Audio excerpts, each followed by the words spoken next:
اگر آپ پاکستان سے میڈیسن لے کے نہ گئے تو پھر آپ کو پریشانی کا سامنا کرنا پڑ سکتا ہے. کیوں؟ سعودی عرب میں مکہ مدینے میں جو میڈیسن کا ریٹ ہے نا وہ پاکستان میں ملنے والی میڈیسن جو ہے اس کے ریٹ سے کئی گنا زیادہ ہے. آپ نہ زیارات کر سکتے ہیں، نہ عبادات کر سکتے ہیں، نہ آپ عمرہ اور عمرے کے ارکان صحیح طریقے سے ادا کر سکتے ہیں. اپنا پورا انتظام کر کے جائیں تاکہ وہاں پہ جس مقصد کے لیے آپ جا رہے ہیں نا آپ وہ مقصد صحیح طریقے سے حاصل کر سکیں. السلام علیکم. آج میں آپ کو بتاؤں گا کہ جب آپ نے عمرہ کرنے کے لیے جانا ہے نا تو آپ نے اپنے ساتھ اپنی میڈیسن ساتھ لے کے جانی ہے. جی میڈیسن وہاں پہ بہت ضروری ہے کیونکہ وہاں پر آپ نے بیمار بھی ہونا ہے. ایک تو وہ مریض ہے نا جو شوگر کے پیشنٹ ہیں یا بلڈ پریشر کے مریض ہیں یا وہ بندہ جو کوئی ریگولر میڈیسن استعمال کرتا ہے وہ اپنی ریگولر جو بیسس پہ میڈیسن ہے نا وہ ساتھ لے کے جائے گا. لیکن اس کے علاوہ جو بندے بالکل تندرست ہیں، جو یہاں پر فٹ ہیں، جن کو کوئی شوگر یا بلڈ پریشر یا کوئی ایسی بیماری نہیں ہے کہ ان کو ڈیلی بیسس پہ میڈیسن استعمال کرنی پڑے، وہ بھی بہت ضروری میڈیسن جو ہے نا وہ ساتھ لے کے جائیں گے. کیونکہ جب آپ نے مکہ سے مدینہ جانا ہے نا تو تقریباً ہر عمرہ کرنے والا، ہر زائر جو ہے نا وہ بیمار ہوتا ہے. مدینے میں کامن بیماریاں کون سی ہیں جو تقریباً ہر بندے کو لگ جاتی ہیں؟ وہاں پہ کھانسی لگے گی، وہاں پہ بخار ہوگا، وہاں پہ نزلہ زکام ہوگا اور گلا خراب ہوگا. یہ وہ کامن بیماریاں ہیں جو مدینے میں جانے والے ہر بندے کو لگتی ہیں. مدینے میں جا کے بیمار ہونے کے بارے میں نا لوگ یہ کہتے ہیں کہ وہاں پر بیمار ہونا جو ہے نا اس چیز کی علامت ہے کہ آپ کا عمرہ قبول ہو گیا ہے. واللہ عالم اس میں کتنی حقیقت ہے، لیکن ایک چیز کلیئر ہے، جب آپ مکے سے مدینے جائیں گے نا تو وہاں پر جا کے یا تو آب و ہوا کی تبدیلی کی وجہ سے یا جو بھی وجوہات رہی ہوں آپ کا گلا خراب ہوگا، کھانسی ہو سکتی ہے، بخار ہو سکتا ہے، نزلہ زکام بھی ہو سکتا ہے. آپ جب مسجد نبوی میں نماز پڑھیں گے نا تو آپ کو جو ایک چیز مسلسل آواز آئے گی نا وہ ہے کھانسی کرنے کی آواز. اور جو نئے لوگ ہوتے ہیں نا، جو پہلی بار گئے ہوتے ہیں وہ اس سے ذرا پریشان ہوتے ہیں. ان کو لگتا ہے کہ یار یہاں پہ آ کے بیماری کیسے ہو سکتی ہے، حالانکہ یہ ایک کامن چیز ہے. بے شک آپ اس کے بارے میں یہ اعتقاد رکھیں کہ یہ آپ کے عمرے کی قبولیت کی نشانی ہے. بے شک آپ یہ سمجھیں کہ آب و ہوا کی جو تبدیلی ہو رہی ہے اس کی وجہ سے وہاں جا کے ہر بندہ بیمار ہو جاتا ہے. جب آپ پاکستان سے جائیں گے نا تو یہاں سے آپ کا جہاز لینڈ کرے گا جدہ سے آپ جائیں گے مکہ. اب مکہ میں اگر آپ کا قیام 5 دن کا ہے، 7 دن کا ہے یا 10 دن کا ہے، یہ جو پہلے 10 دن ہے نا یا پہلا ایک ہفتہ جو آپ نے مکہ میں گزارنا ہے اس میں آپ نے پہلا عمرہ بھی کر لینا ہے. اور کئی لوگ ہوتے ہیں جو مسجد عائشہ جا کے احرام باندھ کے آتے ہیں، اور کئی لوگ ہوتے ہیں جو مسجد جارانہ جاتے ہیں اور وہاں سے احرام باندھ کے آتے ہیں اور ایک کے بعد پھر بعد میں دیگر عمرے بھی کرتے ہیں. اس پہلے فیز میں نا زیادہ تر لوگ بیمار نہیں ہوتے، تندرست رہتے ہیں. مکے میں نے کسی کو بیمار ہوتے نہیں دیکھا، الا یہ کہ کچھ لوگ ایسے ضرور دیکھے ہیں کہ جب مکے میں 10 دن کا قیام ہے یا ایک ہفتے کا قیام ہے تو جو آخری دن ہوتا ہے نا اس میں جا کے نا ان کی طبیعت کچھ ڈاؤن ہونا شروع ہو جاتی ہے. ڈاؤن ہونے کا مطلب ہے کہ بخار، کھانسی، گلا خراب، اس قسم کی علامات ظاہر ہونے لگتی ہیں. لیکن مکے میں جو پہلی دفعہ بندہ جا رہا ہے نا مکے میں وہ زیادہ تر بیمار نہیں ہوتا. لیکن جب آپ مکے سے مدینے جائیں گے نا، اب مدینے میں آپ کا قیام ہوگا 10 دن کا، 12 دن کا، وہ آپ کے پیکج کے حساب سے ہوگا. تو مدینے میں جا کے زیادہ تر لوگ بیمار ہو جاتے ہیں. اب یہ بیماریاں مدینے میں جا کے ہوتی کیوں ہیں اس کے بارے میں ظاہر ہے حتمی طور پر میں تو کچھ نہیں کہہ سکتا. میں تو آپ کو صرف یہ سمجھا رہا ہوں کہ آپ کو وہاں جا کے یہ بیماریاں ہونی ہیں، ان بیماریوں کے حساب سے آپ نے پاکستان سے دوائی میڈیسن لے کے جانی ہے. اب میں آپ کو میڈیسن بھی ریکمینڈ نہیں کر سکتا کیونکہ ہر بندہ اپنے اپنے حساب سے، اپنی صحت کے حساب سے یا اپنے متعلقہ ڈاکٹر سے کنسلٹ کر کے اپنی میڈیسن ساتھ لے کے جائے. جو کامن میڈیسن بندہ ساتھ لے کے جاتا ہے نا، پیناڈول ساتھ لے کے جائیں، کوئی اچھی پین کلر ساتھ لے کے جائیں. آپ ایک اینٹی بائیوٹک آگمنٹن ہم لے کے گئے تھے تو آگمنٹن ساتھ لے کے چلے جائیں. کھانسی کا سیرپ کوئی اچھا ہے وہ ساتھ لے کے چلے جائیں. دیکھیں پین کلر اس لیے بھی ضروری ہے کہ جب آپ نے مکے میں جا کے عمرہ کرنا ہے، وہاں پہ آپ نے خانہ کعبہ کا طواف کرنا ہے، وہاں پہ آپ نے صفا مروہ کرنا ہے، وہاں پہ آپ نے ڈیلی بیسس کے اوپر یا جب آپ عمرہ کرنا چاہیں گے آپ کو مسجد عائشہ جانا پڑے گا یا مسجد جارانہ جانا پڑے گا. وہاں سے احرام باندھ کے آئیں گے اور پھر آ کے آپ نے عمرے کا پورا پروسیس کرنا ہے. اور یہ بھی آپ کی قسمت ہے کہ آپ کو طواف کرنے کے لیے خانہ کعبہ کے مطاف میں نیچے والے صحن میں اگر خانہ کعبہ کے قریب سے آپ طواف کریں گے تو آپ کا طواف جلدی بھی ہو جائے گا. آپ کو سفر بھی تھوڑا کرنا پڑے گا، آپ کو تھکاوٹ بھی تھوڑی ہوگی.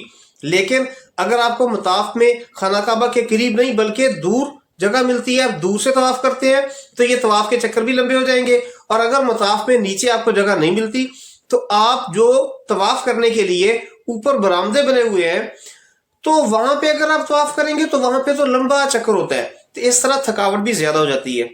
हमारे क्योंकि पाकिस्तान से जो लोग जाते हैं ना, ज्यादातर हमें वॉक करने की इतनी आदत नहीं होती, हमारी डेली की रूटीन इतनी होती नहीं है कि इतना ज्यादा हम चलें, तो इससे क्या होता है, थकावट हो जाती है।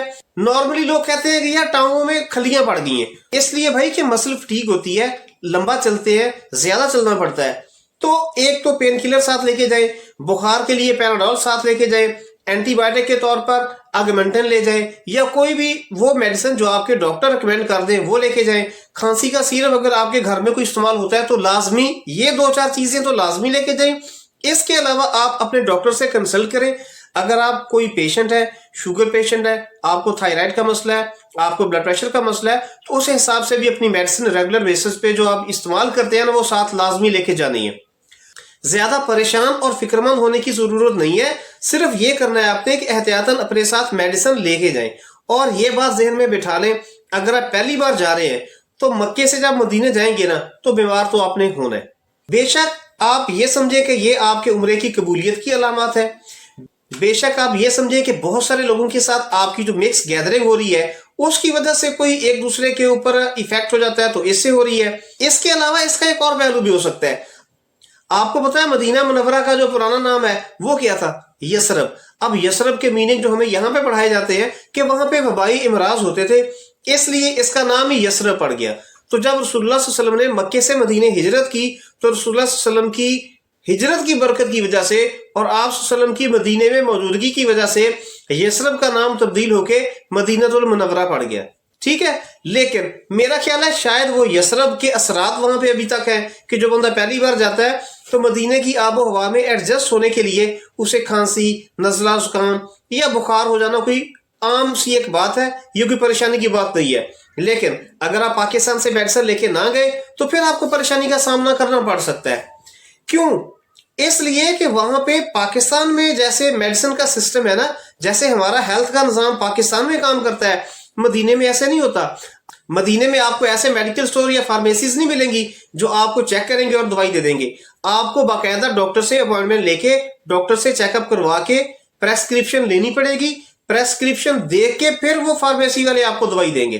पहली बात तो ये प्रॉब्लम आ जाता है कि आप वहां पे डॉक्टर कहां से तलाश करेंगे, और अगर आप डॉक्टर तलाश भी करेंगे फिर सारा आपको एक फीस पे करनी पड़ेगी, फिर डॉक्टर को चेकअप के लिए आपको जाना पड़ेगा। फिर ये भी है कि आप जब फार्मेसी पे जाएंगे ना मेडिसिन लेने के लिए तो आप, क्योंकि हम पाकिस्तानी हैं तो हमारी कोई नफ्सियात ऐसी है कि हम फौरी तौर पर ज़र्ब देते हैं। मतलब उसने कह दिया आपकी मेडिसिन है 50 रियाल की, तो आपको ये 50 रियाल 50 रुपए नहीं लगेंगे, आप फौरन इसको 80, 85, 75, 76 के साथ ज़र्ब देंगे, क्योंकि जो पाकिस्तान में रियाल का रेट चल रहा है ना आप इस हिसाब से कैलकुलेट करेंगे। फिर आप देखेंगे वो यार इतनी मेडिसिन महंगी है। बिल्कुल पाकिस्तान के हिसाब से जब आप रियाल को पाकिस्तानी रुपए में कन्वर्ट करके देखेंगे ना तो सऊदी अरब में, मक्के मदीने में जो मेडिसिन का रेट है ना वो पाकिस्तान में मिलने वाली मेडिसिन जो है इसके रेट से कई गुना ज्यादा है। मैं आपको एक एग्जांपल देता हूँ। हम जब गए थे ना पहली बार उम्रा करने के लिए, एंटीबायोटिक के तौर पर ना ऑगमेंटन साथ लेके गए थे।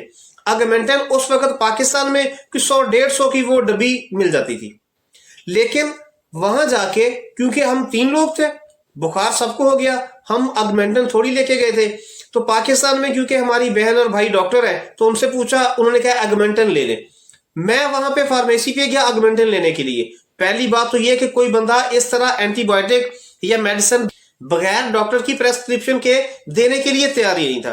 फिर मस्जिद नबी के 26 नंबर गेट के सामने ना एक फार्मेसी थी, वहां पे मुझे एक लड़का मिल गया पाकिस्तानी, वो उस फार्मेसी के ऊपर जॉब करता था। मैंने उसे कहा यार हमें ऑगमेंटन चाहिए, और मैंने डॉक्टर भी तलाश करके देख लिया है, मैं अस्पताल भी तलाश करता रहा हूं। अब क्योंकि मैं पहली बार गया था, नया था, ना मुझे अस्पताल मिला ना डॉक्टर मिला, ना अब प्रेस्क्रिप्शन लिखवाएं किससे। मैंने उस पाकिस्तानी से कहा यार ये ऑगमेंटन मिल सकती है। उसने कहा यहाँ पे फार्मेसी पे ऐसे ऑगमेंटन देते नहीं है, लेकिन आप मेरे साथ आ जाए, ये साथ जो फार्मासिस्ट है हमारे इस फार्मेसी के ऊपर वो अरबी है, मैं उसके साथ आपकी बात करवा देता हूँ।